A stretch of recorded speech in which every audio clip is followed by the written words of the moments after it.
Well, the foundations of our nation are what have made this nation an exceptional nation. Now, I know the left hates the description of America as an exceptional nation. Why? What does that actually mean, and why is it important? We're going to talk with professor and author John Wilsey, who wrote the book on the topic, American Exceptionalism and Civil Religion, Reassessing the History of an Idea. He joins me a little later. And finally, another reason for Christians to be encouraged is that despite what the legacy media and others would have you believe, you are making a difference. Over the last decade and a half, thousands of Christian men and women have run for and have been elected to public office. From city council school boards to Congress, they're making a difference. State legislatures and school boards are opening the doors that were nailed shut, allowing once again the public expression of the Christian faith. We'll talk with Louisiana State Representative Valerie Hodges, one of those leaders, a little later here on Washington Watch. The website, TonyPerkins.com. If you miss any of today's program or you'd like to send it to a friend, you can find it archived at TonyPerkins.com along with resources that will help you be an informed and engaged citizen. We set aside Memorial Day each year to pause and honor those who served our country and gave their lives in that service. When brave men and women embrace sacrifice for the United States, they are defending more than a border or a piece of land. They represent an ideal, a set of principles. And what is it about America that produces men and women willing to voluntarily enlist and serve in military service, knowing that they will endure hardships, which include separation from family and perhaps even dying for their fellow countrymen? As I said, it's not fame or fortune. It must be something else, something much bigger. Joining me now to discuss this is FRC's Executive Vice President, retired Lieutenant General Jerry Boykin, who spent the last 4 years of his 36-and-a-half-year military career serving as the Deputy Undersecretary of Defense for Intelligence at the Pentagon. He was also one of the original members of the U.S. Army's Delta Force. General, great to see you on this Memorial Day. Boy, this is a special day, Tony, and it's particularly special just being on your program. General, I want to ask you a question because this year marks the 50th anniversary of an all-volunteer force. It was in 1973.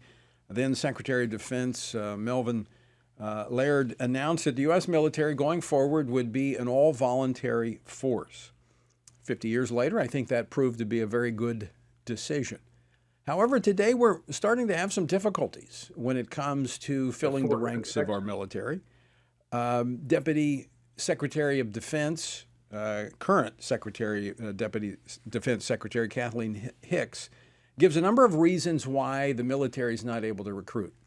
COVID-19 made it difficult to get into schools, low unemployment, and Hicks says that this low unemployment makes military service unattractive.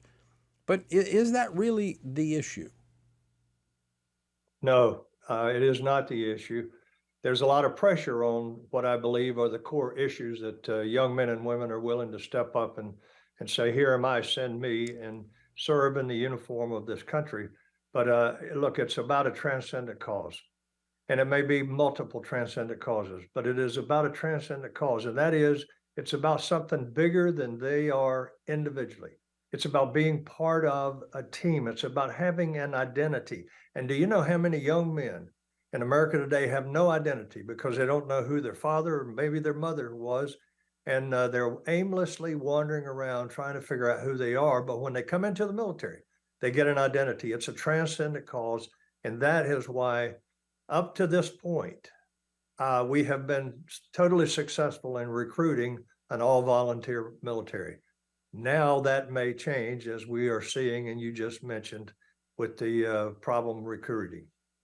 So is our military moving away from that transcendent cause that appeals to people to commit their lives to something bigger than themselves? I think it is, Tony. And I think what we need to realize is that young men and women both come in not only for the transcendent cause, but they also come in largely because they feel that it is their patriotic duty. Well, that patriotism is being infringed right now by all of the woke training that's going on in our military, all the time that's being wasted, not preparing for war, but time that is being wasted on things that make no sense to them. How does this help me to be a better soldier, sailor, airman, Marine? How does this help me to close with and destroy the enemy? And the answer is very obvious. It doesn't. It doesn't. And they are seeing this happening. And therefore, a lot of people, and I talk to a lot of them, they're saying, I just can't do it. I don't want to be part of that. I would have come in 5 years ago, but I don't want any part of this. But you and I both have spoken to, and I know you're in more contact than I am with current military members. I still talk to some young men that are currently serving in our nation's military. And the point being that that transcendent cause runs very deep in the nature and the ideals of America, even though it is under assault by the left and even those in control of our military today. But it has deep roots, and that's what gives me hope that there are still men and women, despite what's happening, that are going into our military for the right reasons to serve. And that tells me that there is a future. We can right this ship of state. I sat down in my office there yesterday with a young man that was at one time was one of our interns, and during that period that he was there, he as an intern for us for 6 months, he made the decision that he was going in the military, and he followed through with that, and he came into the Army, and he's already been through part of his training. But his big question for me was, how do I live my faith?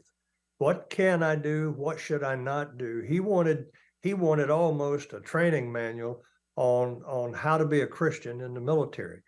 But nonetheless, his enthusiasm for what he was about to do was high. And so you're right. There's still a lot of enthusiasm. But one of the things that is stopping people is moms and dads that are paying very close attention to what's going on in the military, and they don't like what they see. And as a result of that, they're talking them out of it. And I've talked to all numbers of fathers and mothers that have done just that. We will come back, Tony. This nonsense, we're going to get a commander in chief. I don't know who it's going to be. But we're going to get a commander in chief, I think, that is going to care about and understand our military, and he's going to be willing to do what is essential to them being able to perform their primary mission, which is to win the nation's wars. And I think that's what we need to keep hoping for. Let's hold on. You and I and others like us, veterans, we need to do the very best we can to give these young people that are already in or are thinking about going in encouragement to do just that, because nothing lasts forever. And so I think that what we're going through right now goes right back to the White House in terms of how much do you care about what they are doing? How much do you care about what's happening to our military? And how important is it for you, Mr. Commander-in-Chief, for these people to be ready to fight the nation's wars? And we've got a lot more enemies, real enemies today than we had when I was in the military. I know back in 2016, you and I actually had that conversation with then candidate Donald Trump about our military and the things that needed to be addressed, in particular, the ability to live out your faith and how that was under assault. And for those that go in, if they're strong in their faith and willing to live out their faith and suffer the consequences if they do, I think that's what's needed to preserve this the very foundations of our military. Because if not, if we lose this volunteer force and we end up having to draft, we end up with like a mercenary force. Listen, I came in really in 91, and I was there when they changed the recruiting to an all volunteer Army. And I will tell you, I saw an immediate change in terms of the caliber of people that we were bringing in and filling the ranks with.